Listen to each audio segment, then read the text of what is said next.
Il n'y avait pas d'église des Africains, il n'y en avait pas. Très bien. On priait tous chez les Blancs. Il y en a qui sont partis à gauche, à droite. Mais pourquoi cette dislocation? Pourquoi? Parce qu'une église est amenée à être soudée, unie. Vous savez, merci pour la question.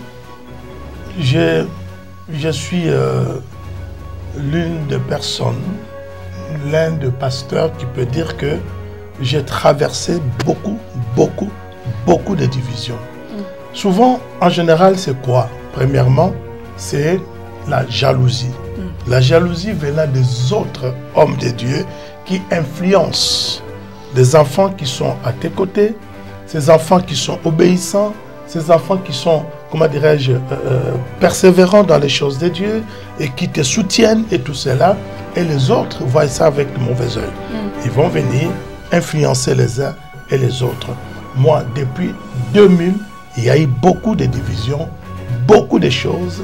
Et selon moi, en ce qui me concerne, cela provient beaucoup plus des autres hommes de Dieu qui sont jaloux. S'il y a seulement dans l'armée, soi-disant l'armée de l'Éternel, l'armée des enfants de Dieu, lorsqu'un frère est atteint d'une balle, au lieu de le protéger, on va encore l'achever, le piétiner. C'est ça l'armée de Dieu. Et le milieu le plus mesquin, c'est le milieu des enfants de Dieu. On ne respecte pas les aînés.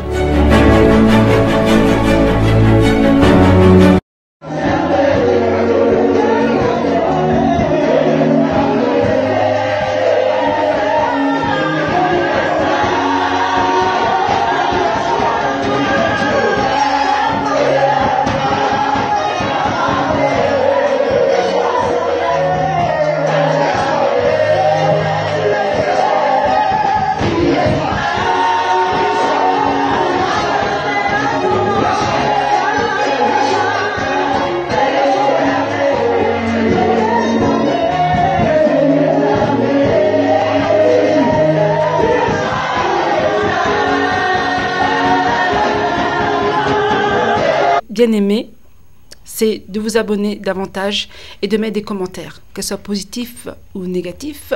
Nous sommes toujours là pour écouter, pour pouvoir évoluer. D'abord, j'aimerais aussi remercier d'abord l'équipe 1J4, Esther Rodriguez, bien sûr, notre patron, le boss Patil Bondas et plein d'autres. Mais surtout les serviteurs de Dieu qui nous soutiennent dans les prières, comme le pasteur Ricky Muzembo, la sœur servante de Dieu Nelly Pangui, le frère Tito Koulou et sa femme Odette Koulou, qui a vraiment la main d'or pour nous servir et pour nous faire manger des repas tellement extraordinaires. Je ne sais pas si un jour vous aurez l'occasion d'y goûter, mais en tout cas, nous avons été très bénis. On va commencer notre émission avec ce sujet qui est très important et qui est une découverte peut-être pour beaucoup. Parce qu'en France, il y a un réveil qui s'est fait dans les années 90, mais personne ne connaît l'auteur de l'histoire. Et aujourd'hui, j'ai un pasteur apôtre qui est là, près de moi, et qui va essayer de vous éclairer. Bonjour, apôtre Fleury Pangui. Bonjour, maman Sandrine. Comment allez-vous? Dieu nous fait grâce. En tout cas, c'est pour moi un plaisir de vous accueillir sur notre plateau 1J4 Cadence TV. Nous avons fait des enquêtes. 1J4 a fait des enquêtes. Nous sommes partis, gauche-droite, les lectures, pour savoir qu'est-ce qui s'est passé dans les années 90. Mais nous avons aussi appris que dans les années 90, il y avait un pasteur qui était à la base du réveil ici en France et qui a uni beaucoup d'églises. Et que c'est par lui que, on peut dire que l'église évangélique, en fait, a pu émerger. Pasteur Pangui, comment cela se fait-il? Parce que j'ai entendu que ça pouvait être vous, une autre personne, mais par rapport à ce qui s'est passé, qui est l'auteur de ce réveil ici en France? Merci beaucoup, maman Sandrine. Je voudrais rectifier un certain nombre de choses. Quand on parle de réveil, ça n'a pas commencé en 90. Moi, ça fait 40 ans que je suis en France. Très bien. Peut-être il y a beaucoup de gens qui n'étaient pas nés ou d'autres ne sont pas encore arrivés en France. Le réveil n'a pas commencé en 90. Nous avions commencé on était tous des étudiants. On était des étudiants. Et moi, je me suis converti en Afrique. Oui. En 79, déjà, je suis venu ici en tant qu'étudiant. En arrivant ici, Belgique, et puis je suis venu en France. En France, pendant que j'étais étudiant, j'ai rencontré d'autres personnes. Lorsque nous sommes venus en France, il n'y avait pas d'église africaine. D'accord. Il n'y en avait pas. En quelle année ça? Vers 83, que j'ai rencontré d'autres frères. Mais moi, je suis là depuis 40 ans. D'accord. Notamment le pasteur Mathieu, non, je pense. Je vais vous parler de l'histoire. D'accord. Un jour, j'ai rencontré, c'était la foire de Paris, j'avais rencontré, avant ça, j'ai prié, quand j'étais arrivé en France, j'ai prié à la porte dorée chez l'évangéliste Archange et pasteur Barma, de Blanc. D'accord. À la porte dorée. Un jour, j'ai rencontré une sœur antillaise et qui m'a parlé d'un frère à l'époque, Roger Kabea. C'était au 47 rue Mira, métro Château-Rouge. D'accord, c'est bien précis. Alors, quand je l'ai vu, enfin, il m'a donné l'adresse et tout ça, plutôt l'adresse de l'église, là où il priait, et c'était Marcadet. Il m'a donné l'adresse. Quand je suis allé là-bas, c'est à ce moment-là, j'ai vu, c'était un après-midi, il y avait une campagne. J'ai vu dans cette église, j'ai rencontré évangéliste et plutôt le frère Roger Kabea. Aujourd'hui, il est bishop. Je l'ai rencontré là-bas. Cette église était... Des Blancs. Que des Blancs. Il n'y avait pas d'église des Africains, il n'y en avait pas. Très bien. On priait tous chez les Blancs. D'accord. Je l'ai rencontré là-bas. Et puis, le hasard a fait, Dieu a fait en sorte que nous nous sommes vus. Il était Zaïro à l'époque, et moi. Et puis, voilà, on s'est sympathisé. Nous sommes allés manger, c'était pas loin, 47 rue Mira. C'est là où je l'ai rencontré.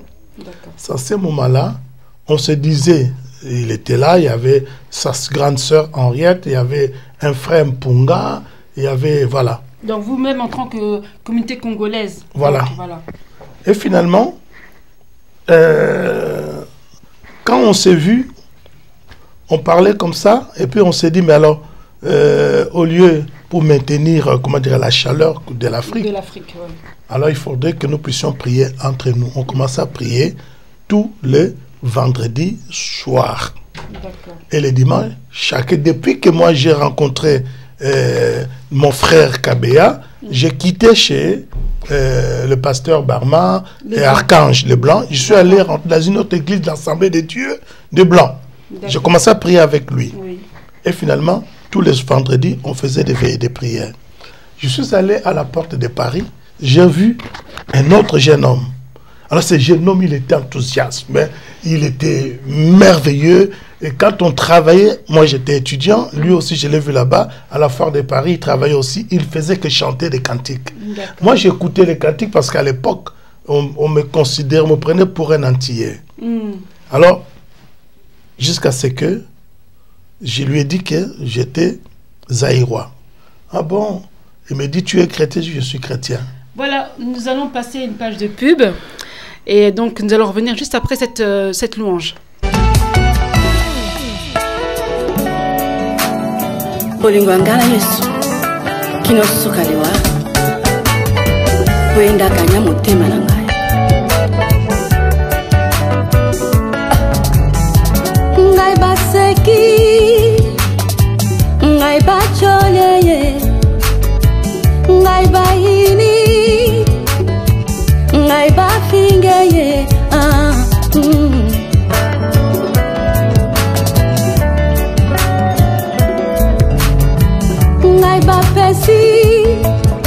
Bapesinga mokongo ye ngai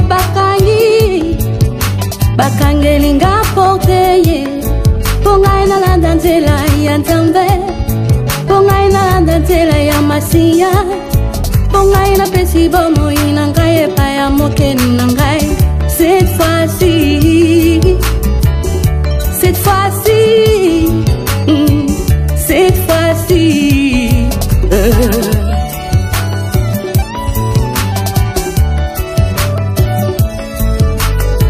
Via masanganga ina boy, yeah, yeah, yeah, yeah, yeah. Via bambiosanga ina boy, yeah, yeah, yeah, yeah, yeah.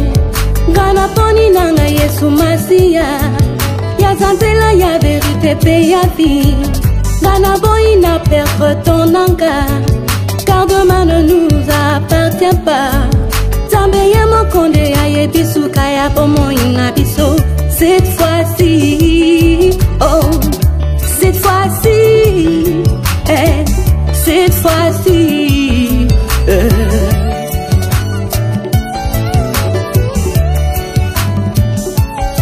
Auparavant j'étais un pied dedans, un dehors. La kata masumu, moi j'étais vraiment bien plongé. La kata kindumba, ngai pena kindumba. La kata kotonga, ngai pena kotonga. Kasi tango nakutani na Yesu, akondi motema nanga. Yeso ye abongoli yango, abongoli yango. Oyakala sukovi, honga yo ye. Aujourd'hui renouvelé, nzamina monu. Aujourd'hui j'ai pris la décision de fermer la porte à ma vie passée, cette fois-ci. Voilà, je pense que cette louange que nous avons écoutée a pu aussi vous restaurer, mettre un peu de chaud dans votre cœur. Et nous allons reprendre avec l'apôtre Pangui Fleury sur ce qui s'est passé quand il a rencontré ce jeune qui était bien zélé, qui chantait que des cantiques. Et finalement, merci beaucoup, il s'appelait le frère Josepha Matouba. Et puis on parlait, c'est à ce moment-là, on s'est sympathisé. Il est venu chez moi, à Paris. J'étais au 119 rue Notre-Dame-des-Champs. Et puis on s'est sympathisé. Et puis lui était vers Corentin Cariou, je ne me rappelle plus. Et finalement, je lui ai dit non. Parce que il était vraiment un bon gagnant d'âme. Il était chez les Blancs, mais il ramenait des chrétiens, des fidèles, des gens dans leur église. Il était, je crois, à l'église évangélique, je ne sais plus, j'avais Jules Taubois, je ne sais plus, je ne me rappelle plus. D'accord, mais c'est pas grave, on va continuer. Alors finalement, je lui ai dit, mais au lieu de rester seul, nous avons des frères qui sont à la rue 47 Mira, et puis je l'ai invité, et nous sommes allés croiser les autres de Kabea. Voilà. Lui aussi, à son tour, il a ramené les frères Étienne Balekelain, et puis on commençait à prier tous ensemble. Déjà chez le frère Roger Kabea. Comme c'était aussi un gagneur d'âme, donc voilà. L'église a commencé à se multiplier. On commençait à prier jusqu'à ce que il y avait déjà un noyau, jusqu'à ce que un jour on a reçu le pasteur Kayeye. Quand il est venu, il était logé chez Roger Kabea parce qu'ils avaient déjà des affinités avec Maman Toumba et les autres, tout ça. Il est venu chez Roger Kabea. Alors, deuxième veillée, on a continué toujours dès son arrivée. Et puis la troisième veillée, on s'est dit, c'est, comment dirais-je, Roger, lui, il nous a dit, mais pourquoi nous allons, parce qu'on l'amène aussi chez les Blancs, hein, pourquoi nous allons chez les Blancs, pourquoi ne pas faire nous-mêmes l'église? Alors moi, j'ai posé là, je me rappellerai toujours. Mais alors, qu'on fasse l'église, nous sommes des jeunes, on est des étudiants, mais qui va être pasteur, qui va nous conduire?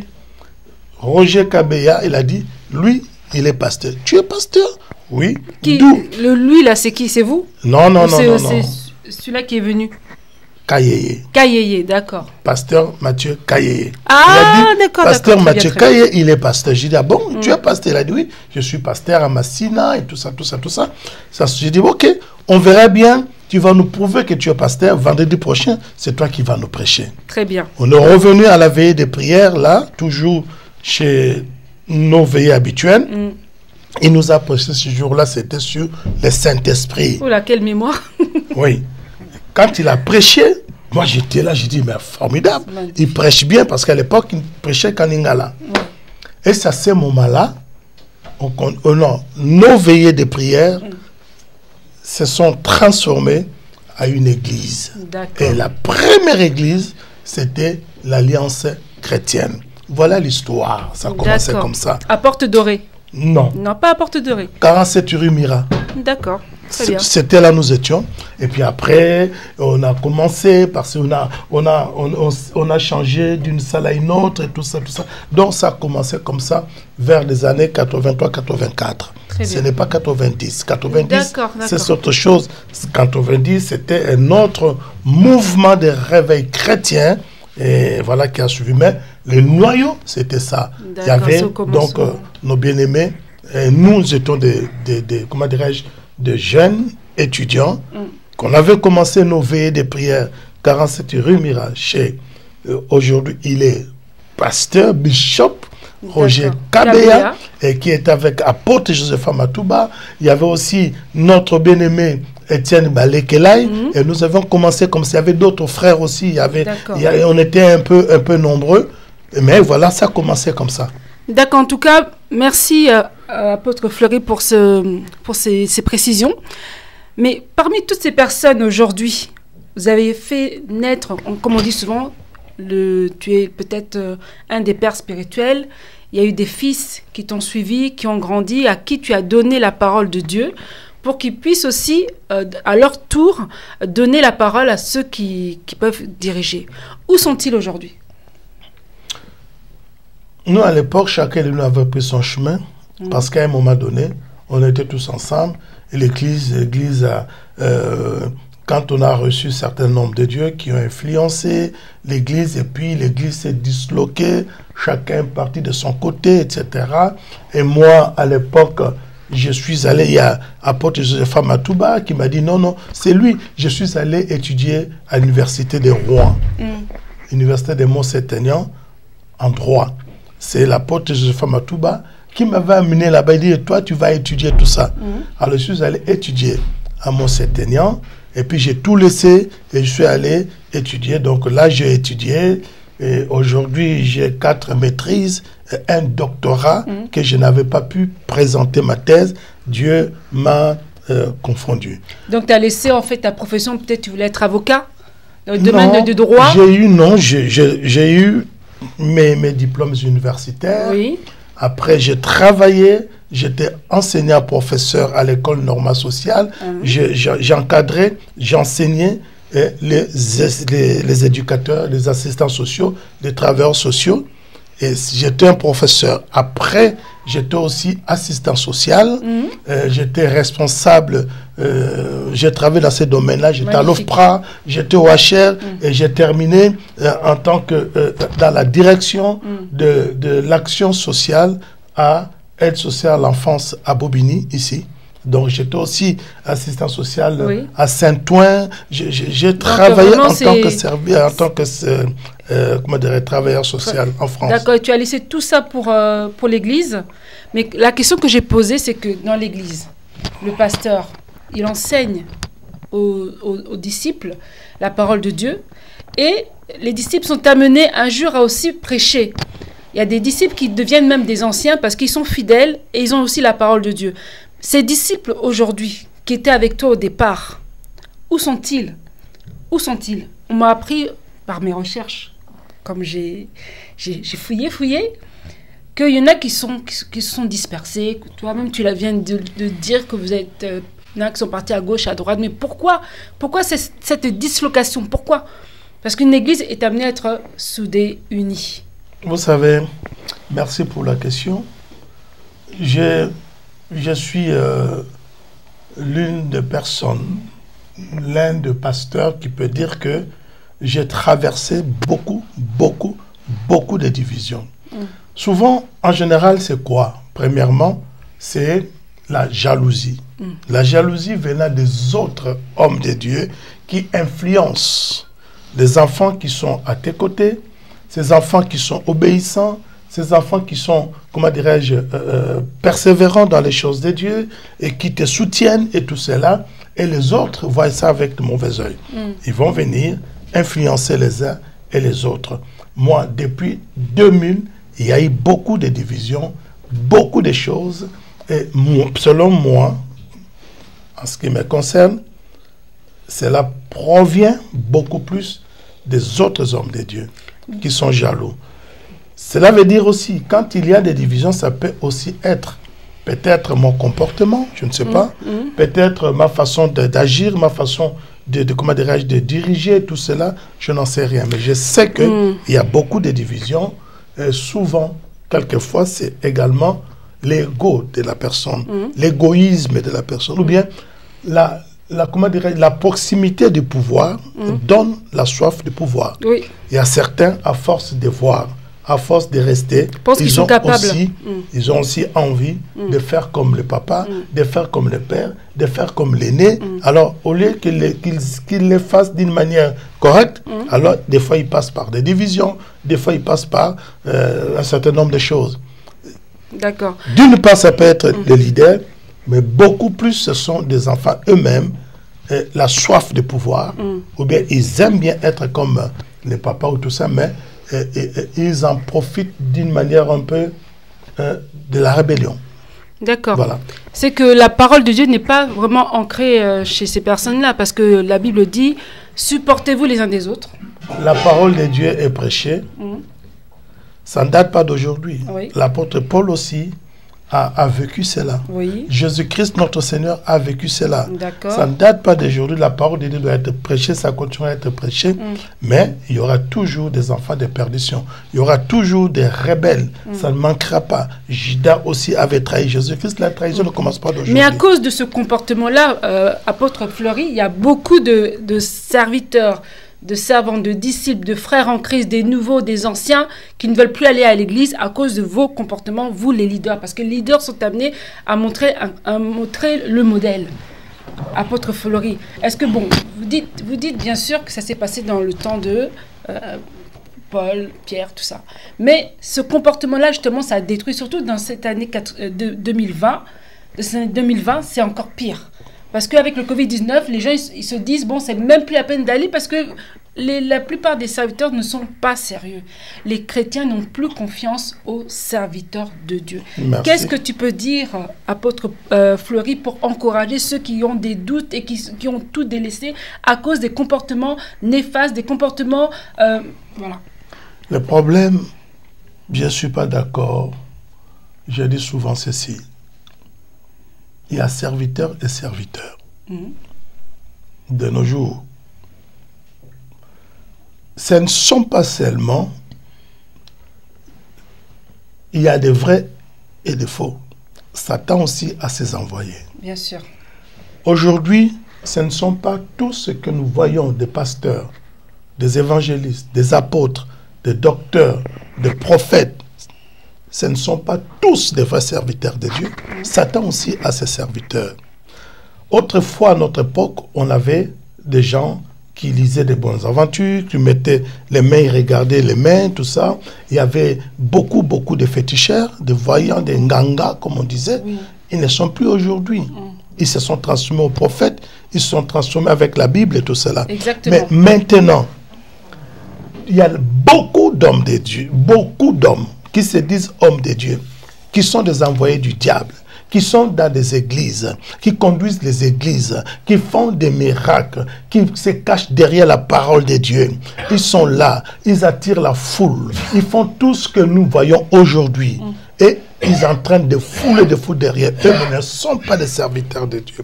Ce sont ces mêmes personnes-là. Et ils commettent des dégâts dans les églises. Les gens croient que nous, ce sont des serviteurs de Dieu, mais ce ne sont pas des vrais serviteurs. Ce sont des gens qui sont des occultistes, qui ont touché à la magie, qui ont touché à beaucoup de choses. Ce sont les mêmes personnes qui font des aventures dans des églises. Ce ne sont pas des serviteurs de Dieu.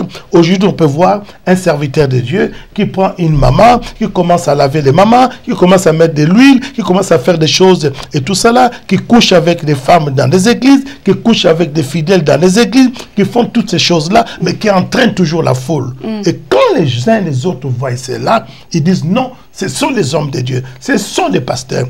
Qui a dit que ce sont des pasteurs? Ce n'est pas le fait qu'ils amènent qu'ils entraînent la foule derrière eux. Ce n'est pas parce qu'ils disent que, voilà, ils prêchent la parole, ils font tout ce qu'ils font, ce sont des hommes de Dieu, ce sont des envoyés de Dieu. Non, je ne suis pas d'accord. La plupart du temps, ceux qui détruisent l'Église, ce sont des envoyés du diable, ce sont des gens qui sont improvisés serviteurs de Dieu, improvisés pasteurs, ils se sont proclamés pasteurs, qui sont dans les églises. Aujourd'hui, ce ne sont plus des pasteurs, ce sont des prophètes, ce sont des apôtres. Ce sont des bishops, ce sont des archibishops. Il y a des titres, tout ça, les gens souffrent de la titromanie. Ce sont tous ces gens-là qui entraînent la foule et souvent, ce sont eux qui commettent beaucoup de choses et ils font des dégâts dans c'est nous qui sommes taxés. Aujourd'hui, des fois, j'ai honte, des fois, je n'aime pas me dire, voilà, je suis pasteur, je suis ceci, parce que ça fait la honte. Tu vas voir des gens très compliqués, quelqu'un qui se réveille aujourd'hui et demain, il est pasteur, et ainsi de suite. Tu verras qu'ils ne vont pas progresser, ils font que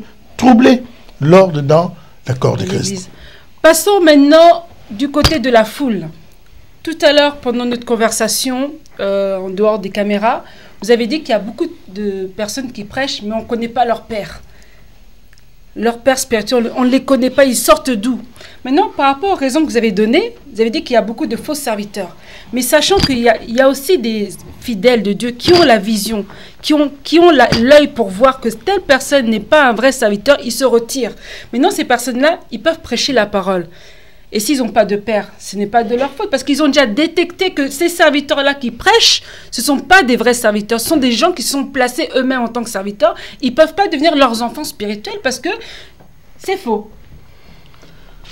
Un enfant doit connaître son père. S'il est faux, on reconnaîtra l'arbre au travers le fruit. Aujourd'hui, il y a beaucoup de jeunes gens qui sortent de nulle part et ils étaient peut-être des frères, des sœurs, ils étaient peut-être des intercesseurs, pour des raisons diverses, ils sont devenus pasteurs. Hier, j'ai appris, je connais une sœur, je connais peut-être pas une sœur, je connais une femme, une jeune femme, que je connaissais comme jeune femme, mais il ne connaissait pas Dieu. Mais au bout de 4 ans, elle s'est convertie 2 mois après. 2 ans après, elle est devenue prophétesse. Elle commence l'église. C'est ça. Le problème, c'est le problème d'encadrement. Voyez-vous? Moi, je pense que tous ces jeunes gens qui s'autoproclament pasteurs, et ces gens-là n'aiment jamais l'encadrement. Ils refusent, sont des Melchisedec, ils refusent même l'encadrement. Il y a d'autres personnes même. Tout le monde sait que cette personne-là, elle était dans telle église. Son pasteur, c'est celui-là. Il a été, comment dirais-je, encadré, peut-être baptisé d'eau par immersion. Il a été baptisé, il a été encadré dans telle église, il a suivi des enseignements de tel pasteur.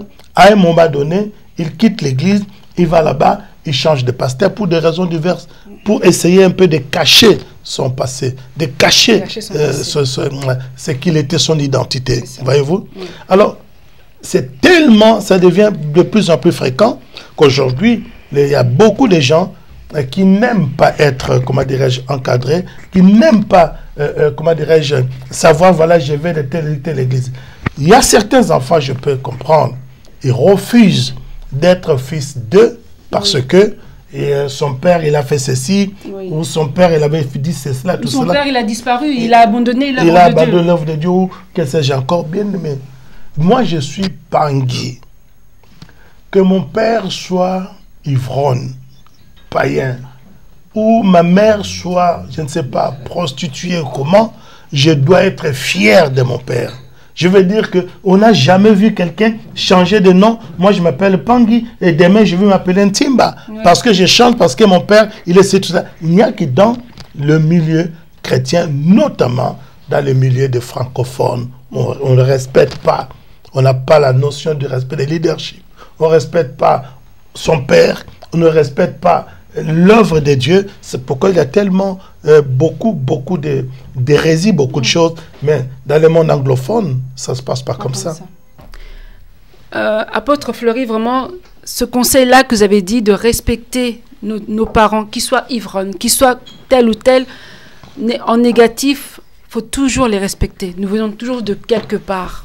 Qu'ils aient changé, qu'ils n'aient pas changé, on vient toujours de quelque part. Jimmy Bofossa, je pense que les conseils que Pasteur Fleury a pu dire, t'as vraiment soulagé aussi parce que tu aimes beaucoup écouter la parole de Dieu aussi. Et donc, Dina Mangwele, notre chantre spirituelle, elle est là. Elle a son nouveau clip qu'on va faire passer très bientôt sur notre chaîne H4 Cadence TV. Et j'aimerais aussi redonner la parole à Pasteur, à l'apôtre Pangui Fleury, qui va ajouter un petit mot. C'est ce que je peux ajouter. Le problème, c'est quoi? Le problème de la non-reconnaissance. L'enfant de Dieu, souvent, les enfants de Dieu ne sont pas reconnaissants. Même les serviteurs de Dieu. Pour être reconnaissant, j'ai toujours dit, si quelqu'un t'offre un verre d'eau, il faut savoir dire merci. Aujourd'hui, la reconnaissance ne paye pas. La reconnaissance, ce n'est pas de la vie quotidienne des uns des autres. Même les hommes de Dieu ne sont pas reconnaissants. On s'entretue entre nous. Lorsque, moi je regarde beaucoup de films, lorsque je vois pendant passant des films de western ou des films de guerre, un Américain, un Français, que sais-je encore, un des soldats est atteint d'une balle, on ne le laisse jamais. Qu'est-ce qu'ils font? Ils les protègent, ils protègent les blessés. Même s'il est mort, il prend les cadavres. Il va, avec les cadavres, il va le mettre à l'abri. Mais s'il y a seulement dans l'armée, soi-disant l'armée de l'Éternel, l'armée des enfants de Dieu, lorsqu'un frère est atteint d'une balle, au lieu de le protéger, on va encore l'achever, le piétiner. C'est ça l'armée de Dieu. Et le milieu le plus mesquin, c'est le milieu des enfants de Dieu. On ne respecte pas les aînés. On ne respecte pas les aînés. Aujourd'hui, moi j'ai dit la vérité. On ne peut pas changer l'histoire. C'est le chemin de la vérité. Le chemin de la vérité. On ne change pas l'histoire. Si je dis que non, j'étais avec mon frère, pendant par exemple Bishop Roger Kabeya, apôtre Matouba Josepha, Étienne Balekelai, pasteur Mathieu Kayeye, et tout cela. Pasteur Mathieu Kayeye est venu voir, il y avait des jeunes gens qui avaient déjà commencé de veiller des prières. 47 rue Mira, il n'y avait pas d'église africaine. Il y avait des jeunes gens étudiants et qui commençaient cela. Lorsque pasteur Mathieu est venu, il a trouvé déjà un noyau. C'est lui qui nous a... Vous savez, il est le premier pasteur. Il était notre pasteur. C'est lui qui a béni mon mariage. Je le respecte beaucoup. Je l'aime beaucoup. Bien aimé, j'ai dit, maman, lorsque je me suis marié, je ne connaissais rien sur le mariage. Qui m'avait enseigné? C'était lui, pasteur Mathieu. C'est la raison pour laquelle je demande aux enfants de Dieu, aux serviteurs de Dieu, nous devons nous aimer vivants. Nous devons être reconnaissants. On ne peut pas...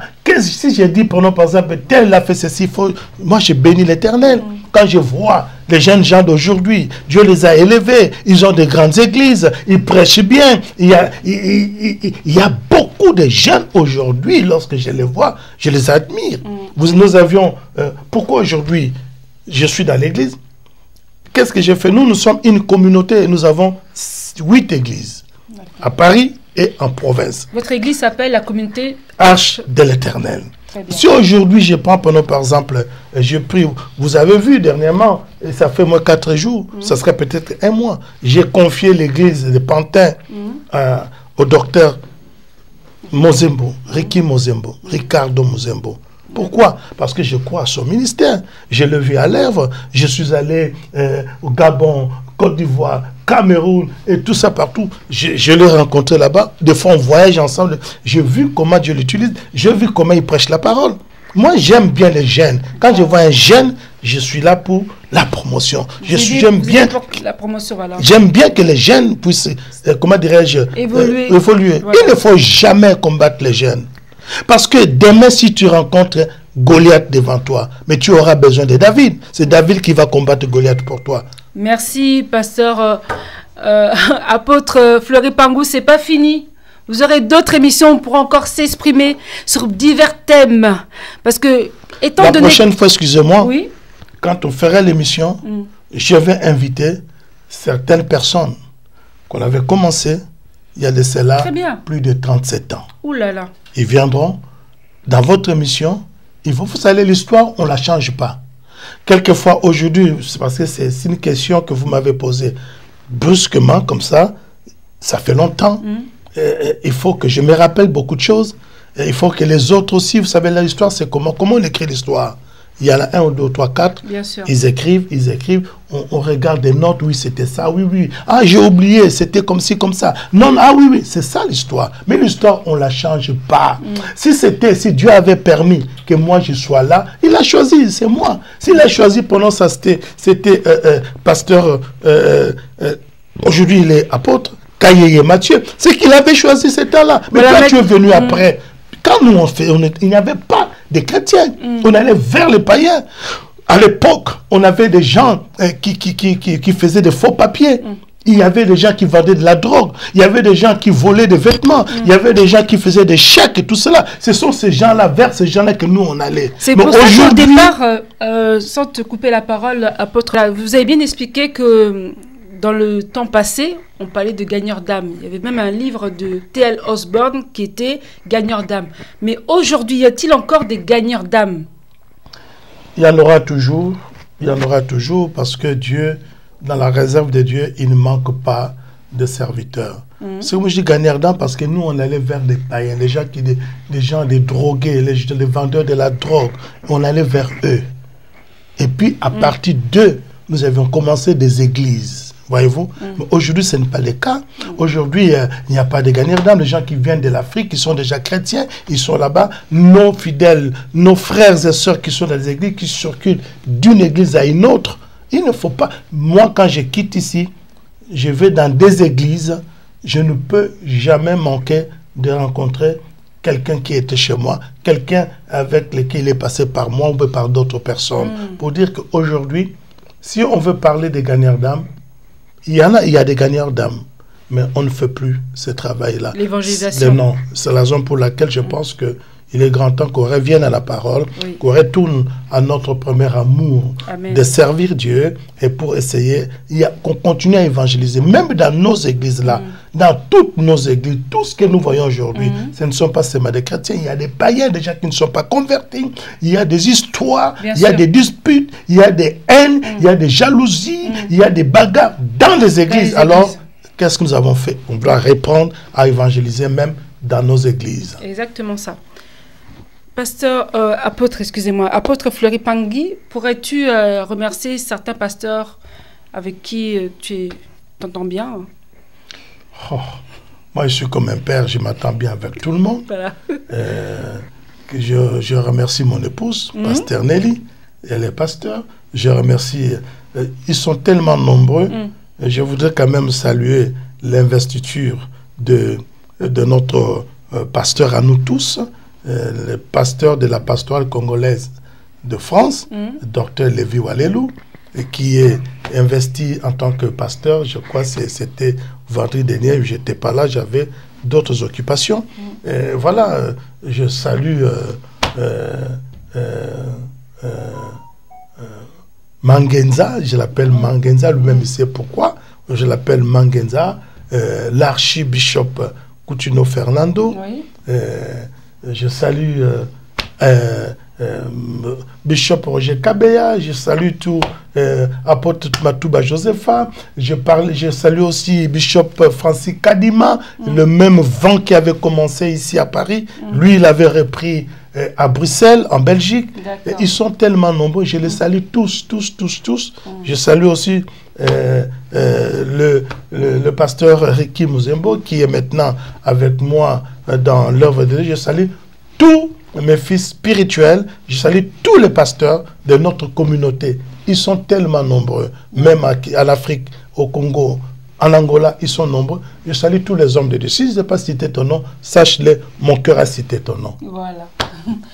En tout cas, la rubrique Le chemin de la vérité se termine là.